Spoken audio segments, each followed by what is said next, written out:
할렐루야. 하나님의 은혜와 평강이 오늘 말씀을 나누는 저와 여러분 가운데 함께 하시기를 소망합니다. 저희가 느헤미야서를 보고 있습니다. 느헤미야는 그 이름의 뜻이 여호와께 위로를 받다, 여호와께서 위로하신다라는 뜻을 가지고 있습니다. 그 이름의 뜻에 걸맞게 70년이라는 시간이 지나서 포로에서 귀환한 이스라엘 백성들에게 주는 하나님의 위로와 같은 사람이었습니다.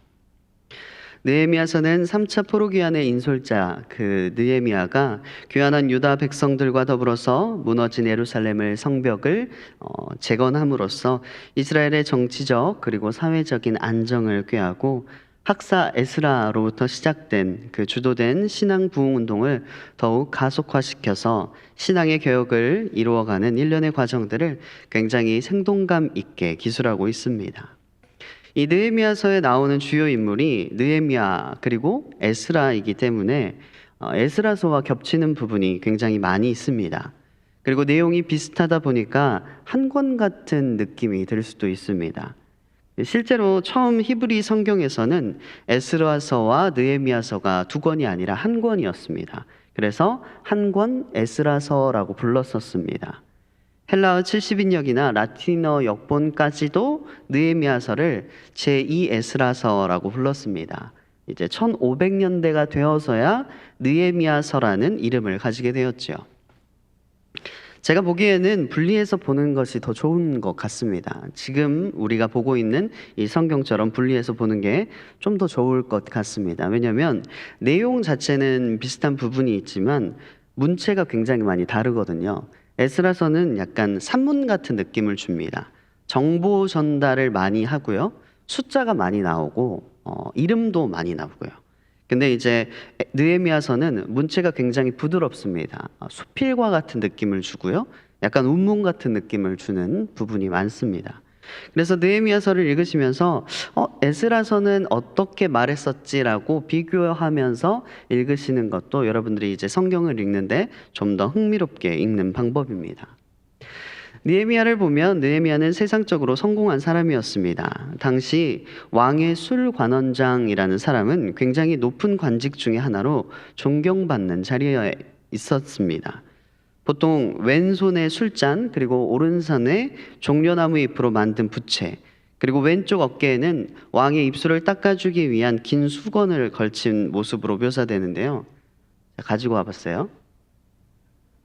그 수건은 아니에요, 여러분. 이런 식으로 하고 있는 거죠. 근데 그때 당시에는 왕이 음독, 포도주를 먹는데 거기에 독을 넣어서 암살을 시도하는 경우가 굉장히 많았기 때문에 수건은 흰색이어야 했습니다. 왜냐하면 왕의 피를 흘리는지 포도주를 흘리는지 분간이 안 가잖아요. 그래서 왕의 입술을 닦을 수 있는 수건, 그리고 왕 앞에서 포도주를 오른쪽 손바닥에 먼저 부어서 이렇게 먼저 마셔보는 역할을 했습니다. 그러니까 왕이 얼마나 이 사람을 신뢰하는지 여러분들 아실 수 있겠지요. 자기의 목숨을 맡길 만큼 충직한 신하가 되었어야 됐습니다. 그래서 자기가 목숨을 맡기는 충직한 신하이자 더불어 이제 여러분들 술을 드셔보셨나요? 술을 안 먹어도 여튼 옆에 말친구가 있으면 좋은데 술을 먹으면 말이 더 많아지고 그리고 꼭 말을 들어줄 사람이 필요하잖아요. 그런데 그 술친구로서 왕의 옆에서 그 말동무를 해야 했기 때문에 다 알아야 돼요. 왕이 하는 말을. 그러니까 국제 정세에도 굉장히 밝아야 됐고 나라의 대소사에 대해서도 굉장히 밝아야 됐겠고 또 음악과 미술에도 식견이 뛰어나서 왕이 뭐라고 하면 다 맞춰서 이야기를 해줘야 되는 굉장히 개인적인 능력이 출중해야 됐던 사람입니다. 그게 바로 느헤미야였다는 거지요.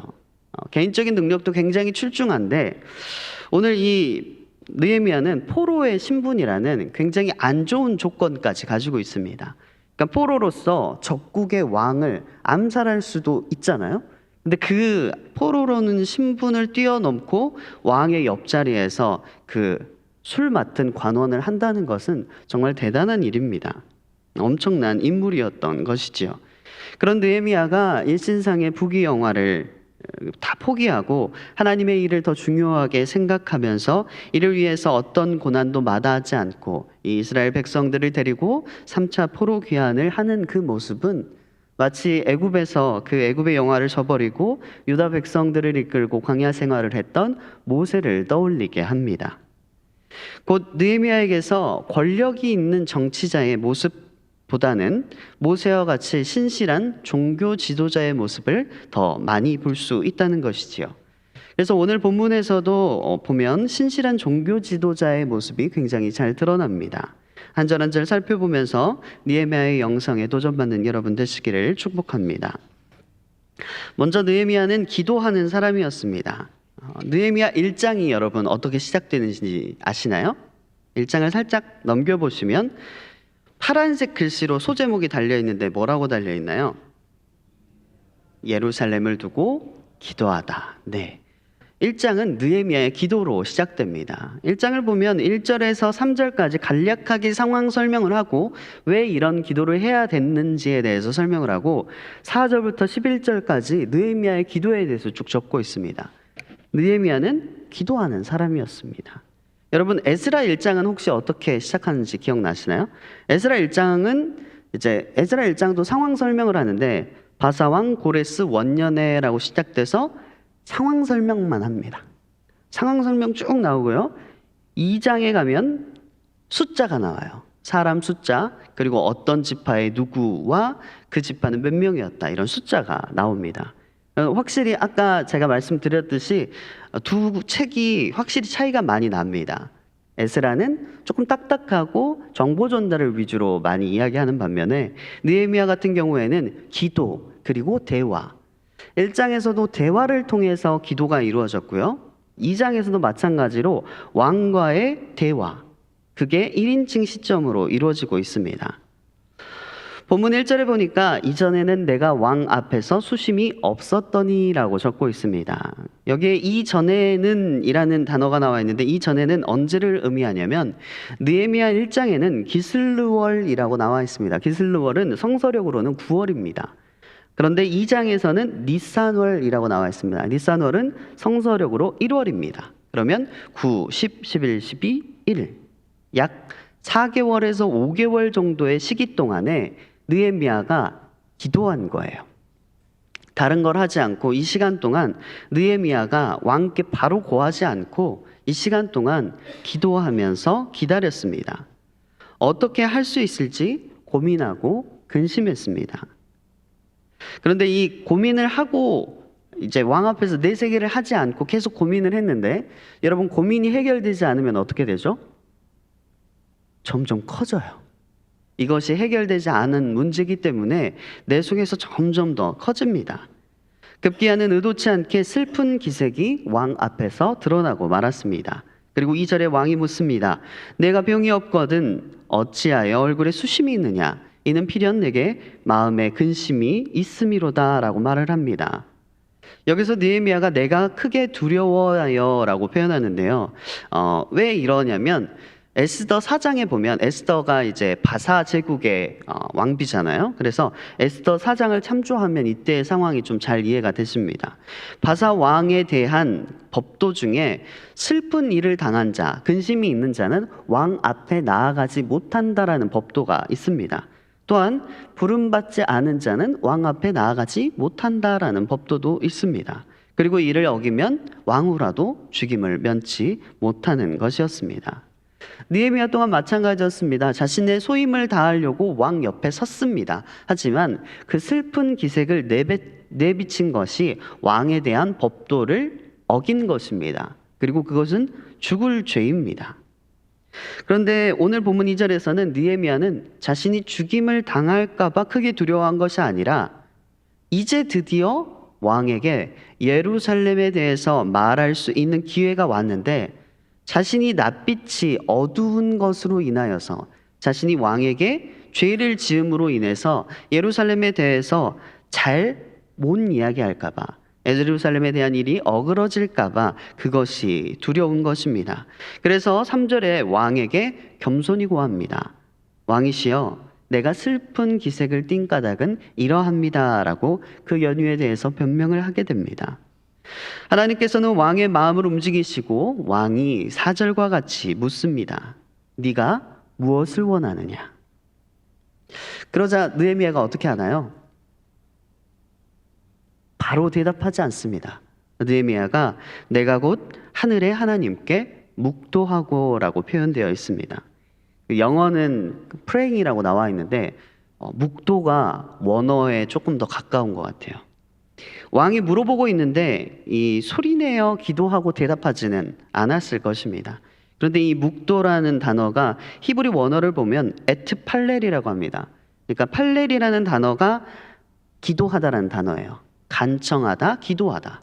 근데 거기에 에트가 붙으면 어떻게 되냐면 강조, 아주 크게 강조를 하는 거거든요. 그래서 아주 간절히 기도하다가 됩니다. 그러면 이제 묵도랑 아주 간절히 기도하다랑 섞으면 여러분들 어떤 느낌이신지 아시겠죠? 이것은 소리 없는 아우성, 이런 느낌입니다. 소리는 내지 않지만 정말로 간절하게 짧은 시간 동안 기도를 하고 왕에게 대답을 하게 되는 것이죠. 정말 조용하고 소리 없는 기도지만 정말 애타고 간절하게 하나님 앞에서 기도했다는 것입니다. 그간 왕 옆에서, 왕이 얼마나 이 사람을 신뢰했으면 포로인데 자기 옆에 두겠습니까? 그가 왕 옆에서 쌓은 인맥이 얼마나 많겠습니까?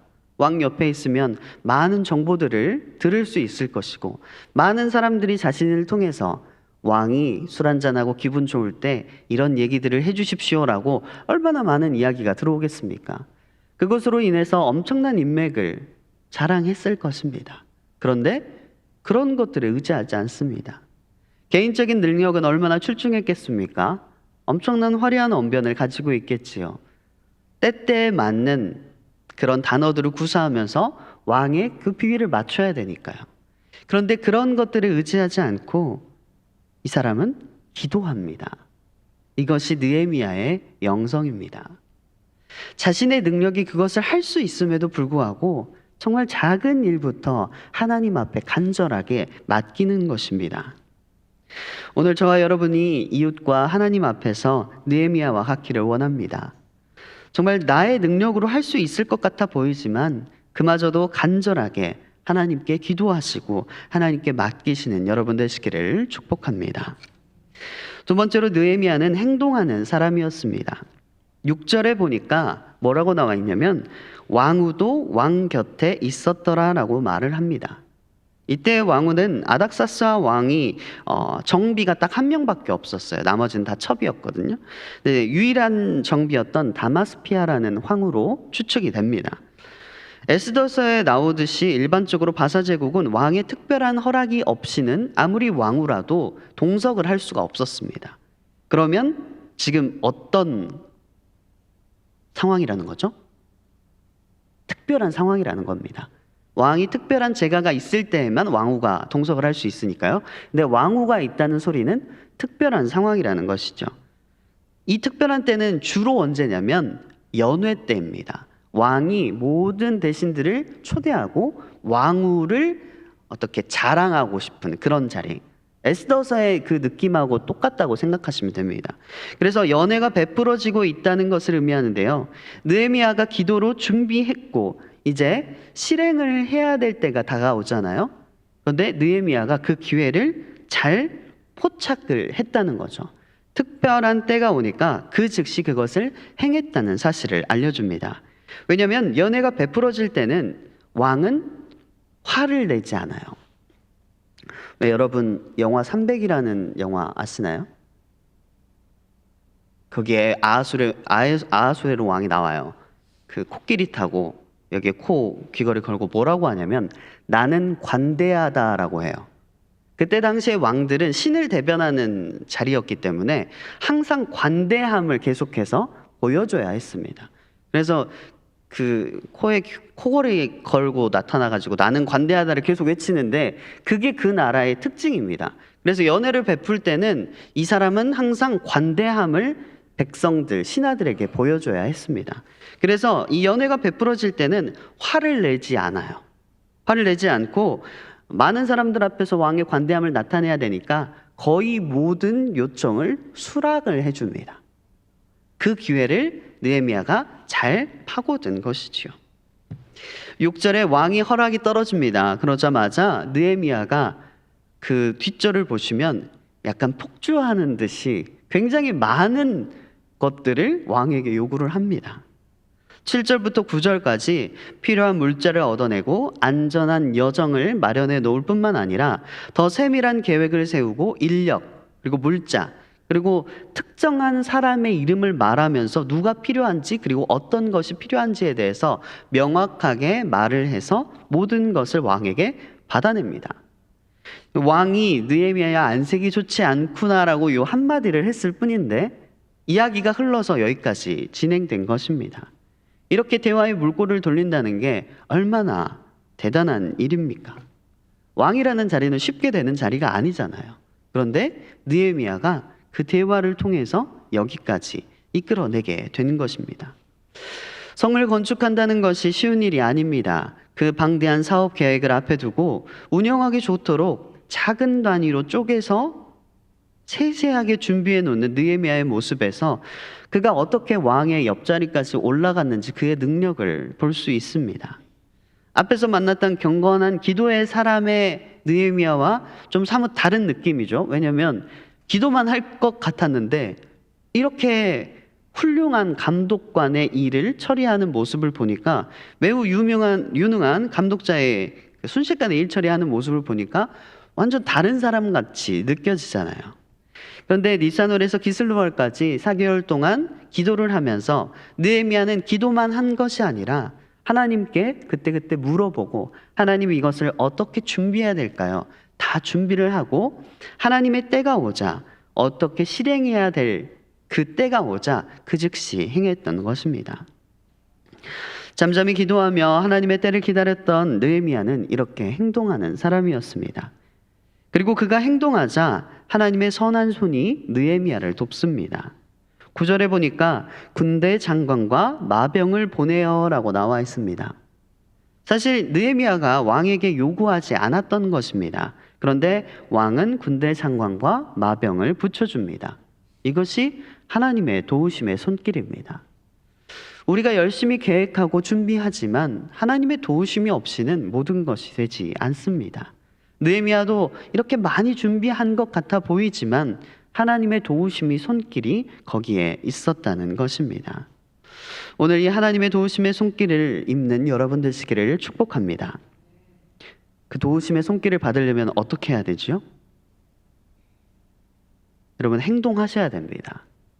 느헤미야라는 아주 훌륭한 영성가도 그가 행동을 하니까 하나님께서 도우심의 손길을 붙여주십니다. 왕의 마음을 움직여서 그의 모든 대화가 순탄하게 이루어지도록 도우심의 손길을 붙여주십니다. 오늘 여러분들이 행동하시기를 축복합니다. 오늘 느헤미야의 영성을 본받아서 먼저 기도하고 정말 작은 거 하나부터 10까지 하나님께 맡기고 그리고 행동하시는 여러분 되시기를 축복합니다. 함께 기도하시겠습니다. 사랑이 풍성하신 하나님, 오늘 말씀을 통하여 우리를 가르치시니 감사를 드립니다. 하나님, 느헤미야 그 이름의 뜻과 같이 우리를 위로하여 주시니 감사합니다. 느헤미야는 기도하는 사람이었습니다. 그리고 또 행동하는 사람이었습니다.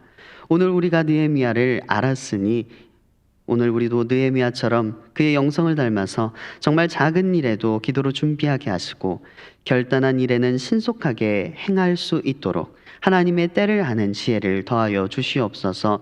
우리의 삶이 흐트러지고 어그러지고 우리가 어디로 가야 될지를 모를 때 하나님의 인도하심을 따라서 명확하게 그 길을 찾아 나갈 수 있도록 주님께서 인도하여 주시옵소서. 모든 것 주님께 의지합니다. 사랑 많으신 예수 그리스도 이름으로 기도드립니다. 아멘.